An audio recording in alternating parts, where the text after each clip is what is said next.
Hey guys, welcome back to my channel, welcome to today's video. So as has been very highly requested, I am essentially going to be talking you through how I'm planning my revision over this Christmas holidays. It's going to be a great way to start 2021 with two online exams, but it is what it is and I signed up to doing this masters, so I'm not going to sit here and complain. Most years I have had mocks in January, like in school and throughout my undergrad, so they were exams, but they were never like exams that counted towards like a final grade. But like I just have to get on, I have to revise as efficiently as possible and try and get ready for these exams in January. I am, if you didn't know, if you're a bit confused, I am basically studying towards the Cancer MSc Masters at UCL online because I'm at home. If you are watching this around Christmas, near Christmas, I am going to say Happy Christmas, Merry Christmas. I hope you are celebrating and enjoying your time if you do celebrate this time of year. The first thing I am going to say is I am not revising, working, studying at all on Christmas Day. And then the second thing is that, oh yeah, revision basically means studying for exams. That's like a term we use in the UK, but because a lot of you guys watch my videos from different places in the world, you often ask me like, what do you mean Holly by revision? So that is what I mean when I say I'm revising. I'm like studying specifically for exams. If you do find this video useful, if you enjoy this video, definitely give it a thumbs up. And yeah, speaking of the exams themselves, so I have two of them, as I said, and they're online, but the format hasn't actually been confirmed, which is, as I've said before, quite a frustrating situation because one of them would be a lot less stressful than the other. Essentially, the first scenario is that we have a 24-hour window,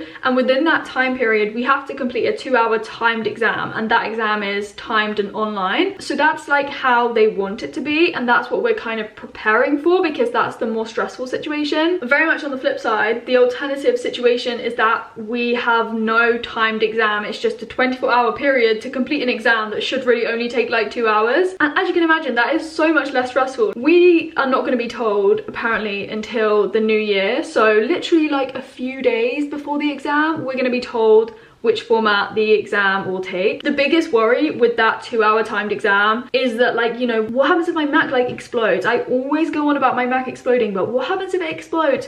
What happens if the Wi-Fi crashes? Everything just shuts down. Like, that is the biggest worry with the 2-hour timed exam, but they are trying to set up a robust enough system so that they can run it that way, but we just won't know until the new year. And if it is going to be that 24-hour exam with no like time limit, my holiday would have been a lot less stressful. So yeah, that's the situation essentially. But then moving on to how I'm planning my revision and how I'm kind of doing the revision, like what's my revision strategy. Every single exam season I do create a revision timetable that just kind of adds a bit more structure to my revision. So this timetable will spread across the number of weeks for my exam season. In this case it's about 4 weeks, and this is my like overall kind of planning. It just gives me some structure, as I said, but it's very, very flexible. It's not very detailed at all. And also another thing to say is that I am using Notion to do a lot of my revision planning this time because I've always just simply created this as a table on Word, but Notion, oh my gosh, Notion is really stepping up the game with revision planning and timetabling. I would highly recommend, if you don't know what Notion is and you want to find out a bit more, I recently made a video about Notion and I tried using Notion for the first time. I used it for a week and yeah, I basically documented that process. So if, say, after watching this video you want to try out using Notion yourself, I will link that video up here or down below. And that video was also sponsored by Notion. This one isn't, but you can like use my link if you want to try out Notion. If you want to, I'm just throwing it out there. But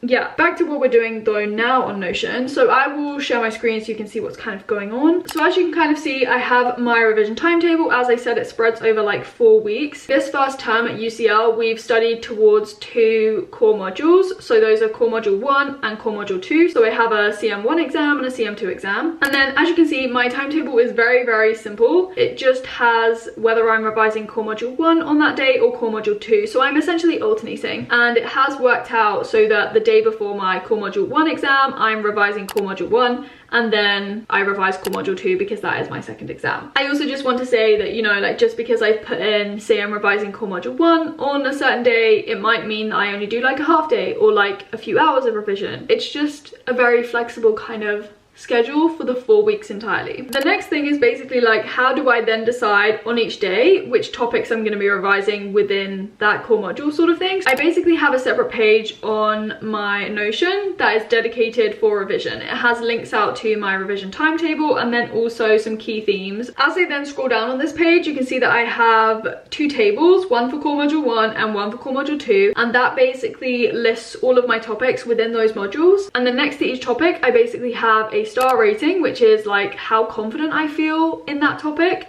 as well as the number of times I've revised it since I started revision this kind of exam season. Then basically jumping back to my calendar, I use the linked databases feature, which I think is such a good feature in Notion. I use the linked databases feature to essentially import those tables from my like main summary revision page, and then for each day I basically add filters to determine which topics I'm going to revise that day. And I either choose the topics like the day before, the evening before, or in the morning sort of thing. So I'm basically going to show you me doing this for tomorrow. So I'm going to go to my calendar and I'm doing core module 1. Tomorrow is Christmas Eve, so I don't know how much I'll get done, but I'm gonna add a linked database. I'm gonna click core module 1 and it will bring up my table from that summary revision page that I just showed you before. And the filters I'm gonna add tomorrow, so I'm gonna say I want to revise a topic that has a confidence level of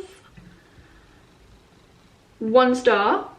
Okay, nothing comes up, but then I'm gonna add another filter that says or the confidence is 2 stars, and then a third filter that says the confidence is 3 stars out of 5, and that will be everything I bring up. So it has brought up 6 topics that have either a confidence of, you know, 2 stars out of 5 or 3 stars out of 5, and those are the topics that I'll revise tomorrow. So yeah, that's how I kind of use the like linked database feature, and I think it's really cool. So then just talking about generally what I'm doing in each week, obviously looking at my revision timetable, I'm now in like my 2nd week sort of thing, because as I said, it runs over like 4 weeks. Essentially what I did last week to start off my entire revision process was I tried to go through every single topic in both of my core modules, and that was probably the hardest week of revision for me because I needed to go through every single topic for like the first time. Obviously I'd done all the lectures, and the beauty of actually doing online university this year is that I at this point don't have to do any revision notes, because as I've been doing the online lectures, I've been making my notes as I go along, and that's been the best thing because it's given me the flexibility to make sure that I have my notes completed after each lecture. Even though it takes me sometimes a really long time to go through each lecture, I have my notes basically done as soon as I finish. So it's not as if I have to make separate revision notes because I have my lecture notes to revise from immediately. So what I was doing therefore last week when I was revising, I had to go through all of those lecture notes. I didn't really know my notes very well. I wasn't very familiar with them. So it did take quite a bit of time to go through all of them. And for some of them, my notes are just so long. So that was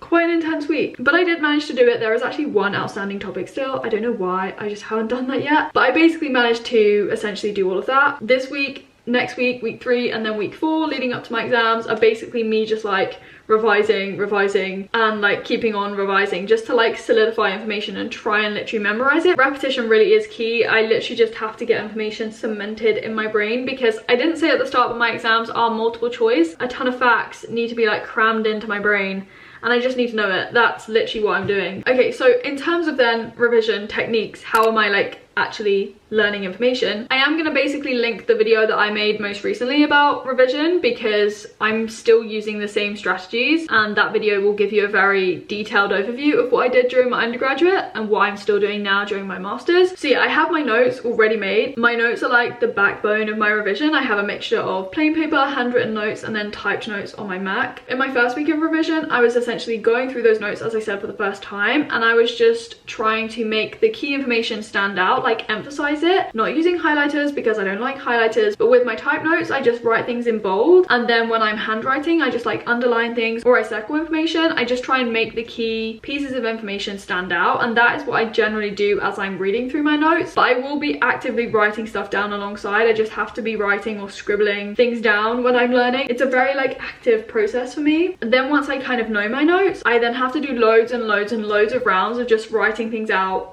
from memory. Like without my notes, I just get a scrap piece of paper and I just scribble down what I know about that topic, and then I will go back to my notes and I will see what I missed and then like make extra information stand out if I don't remember it. And it's just kind of that iterative process between going through my notes, emphasizing key information, and then me like scribbling things down and seeing how much I remember, and then reviewing those notes to see what I missed, what I maybe got wrong. But what I will also do is, with the information that I don't remember, that's just not being cemented in here, I will transfer that information either to like a flashcard or like an A4 summary sheet, or as I'm doing like this year, I'm using Notion to do that right now anyways. So I firstly have this kind of key themes page on my revision page on Notion, as I said, but for each topic that is in that database, I essentially have some summarized information. So that's why some of the topics have this kind of symbol on the left hand side. If I open that up, it will show me some summary information, and that is where I've written down like the stuff that I don't remember. So it's kind of like a summary of the topic. So what this allows me to do is just look at the very key information here,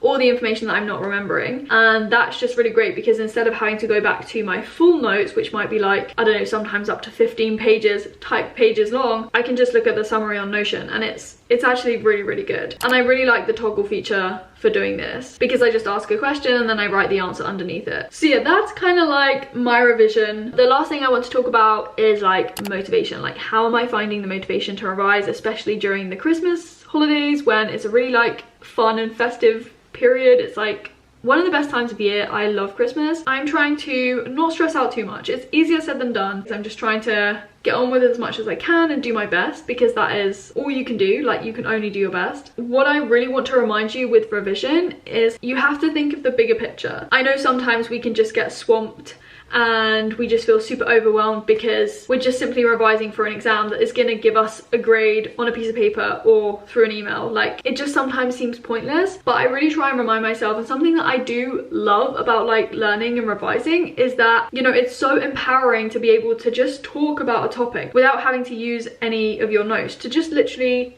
have a conversation about it or just talk about it out loud. That is like the best thing about learning and revising information. Having knowledge here is just like so empowering. Say there's a topic that I don't really want to be revising, or it's not too appealing, because yes, there will be topics that you don't really enjoy revising, but you just have to start. Like, the hardest thing is to start, and once you do start, it will be a lot easier for you as well. As I've talked to you a lot about in this video, planning revision is important to me, but don't spend too much time planning. My revision timetable, for example, is just really simple, because if you spend too much time planning, it's just a waste of time. Make a plan, yes, but don't overcomplicate it or make it too detailed and too overwhelming and stressful for yourself. So yeah, I think that's everything for this video. I hope you enjoyed it and I hope you found it useful. Definitely like it if you did. Comment down below, subscribe, and hit the bell if you want to stick around. But yeah, I will speak to you very soon anyways in another video, and yeah, have an amazing Christmas and New Year. No, I'll speak to you before 2021, don't worry.